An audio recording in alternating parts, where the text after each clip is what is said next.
ಬೇರೆಯವರಿದ್ದರು. ಶಾರದಮ್ಮ, ಸುಮಾರು ಜನ, ರಾಜಲಕ್ಷ್ಮಿ, ಭಾಳ ಜನ ಉಪಾಧ್ಯಾಯರು, ಒಳ್ಳೊಳ್ಳೆ ಉಪಾಧ್ಯಾಯರು ತೀರ್ಕೊಂಡ್ಬಿಟ್ರು. ಅದು ಒಂದು ದುಃಖದ ಸಂಗತಿ. ಆಮೇಲೆ ಉಮಾದೇವಿ, ಹಿಂದಿ ಟೀಚರು ಛಾಯಾ ಅಂಥೇಳಿ, ಹೀಗೆ ಆಮೇಲೆ ವಿಶ್ವನಾಥ್ ಅವರು, ಇವರೆಲ್ಲ ತುಂಬ ಜನ ತೀರ್ಕೊಂಡ್ಬಿಟ್ರು.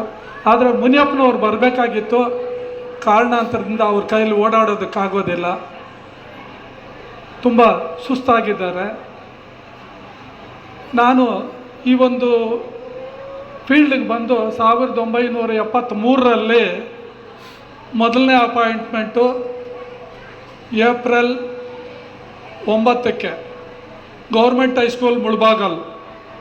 73ರಲ್ಲಿ ನೀವು ಯಾರೂ ಭಾಳ ಜನ ಹುಟ್ಟೇ ಇರಲಿ. ಆನಂತರ ಅಲ್ಲಿ 3 ವರ್ಷ ಆದಮೇಲೆ ಅಲ್ಲಿಂದ ಮತ್ತೆ 79ರಲ್ಲಿ ಕನಕಪುರದ ಹತ್ರ ಸಾತನೂರು ಅಂಥೇಳಿ ಅಲ್ಲಿ 6 ವರ್ಷ ಕೆಲಸ ಮಾಡಿದೆ.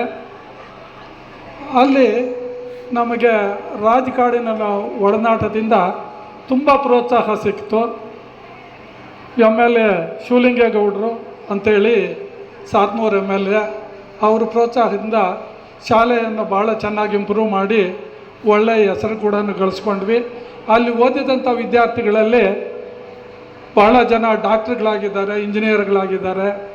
ಒಬ್ಬ ಹುಡುಗ ಈಗ ರೀಸೆಂಟಾಗಿ ಇಸ್ರೋದಿಂದ ಒಂದು ಇದನ್ನು ಚಂದ್ರಗ್ರಹಕ್ಕೆ ಕಳಿಸಿದ್ರು. ನಿಮಗೆಲ್ರಿಗೂ ಗೊತ್ತಿರುತ್ತೆ. ಮೊದಲನೇದು ಫೈಲ್ ಆಯಿತು. ಅದಕ್ಕೆ ನಮ್ಮ ಪ್ರಧಾನಮಂತ್ರಿಗಳು ಬೇಜಾರು ಮಾಡ್ಕೋಬೇಡಿ, ಪುನಃ ಟ್ರೈ ಮಾಡಿ ಅಂದರು.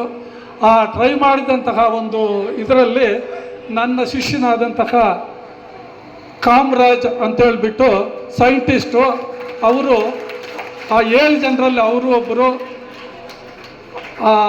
ಒಂದು ಉಪಗ್ರಹನ ಉಡಾವಣೆ ಮಾಡುವ ಇದರಲ್ಲಿ ಅವರು. ಅದಾದ ಮೇಲೆ ಸುಮಾರು ವರ್ಷಗಳಾಗಿತ್ತು, ಅವ್ರಿಗೂ ನನಗೂ ಒಡನಾಟ ಇದ್ದು. ಈಗ ಆಗಸ್ಟ್ 27ಕ್ಕೆ ನಾನು ಹೊಸದಾಗಿ ಮನೆ ಕಟ್ಟಿ ಮನೆ ಪಕ್ಕದಲ್ಲಿ ಒಂದು ಗೃಹ ಪ್ರವೇಶ ಮಾಡಿದ್ವಿ. ಹೇಗೆ ತಿಳ್ಕೊಂಡ್ರೋ ಗೊತ್ತಿಲ್ಲ, ಗೃಹ ಪ್ರವೇಶಕ್ಕೆ ಅವ್ರ ಫ್ಯಾಮಿಲಿ ಸಮೇತವಾಗಿ ಎಲ್ಲರೂ ಒಟ್ಟಿಗೆ ಬಂದು, ನನಗೆ ಅವನ ಮುಖ ಪರಿಚಯನೂ ಇರಲಿಲ್ಲ, ಆದರೆ ಅವನೇ ಪರಿಚಯ ಮಾಡಿಕೊಂಡು ನಾನು ಹಿಂಗೆ ಅಂತೆಲ್ಲ ಹೇಳ್ದ. ಎಷ್ಟು ಸಂತೋಷ ಆಯಿತು ಅಂದರೆ ಲಕ್ಷಾಂತರ ರೂಪಾಯಿ ಕೊಟ್ಟರು ನಮ್ಗೆ ಆ ಥರ ಸಂತೋಷ ಆಗೋದಿಲ್ಲ.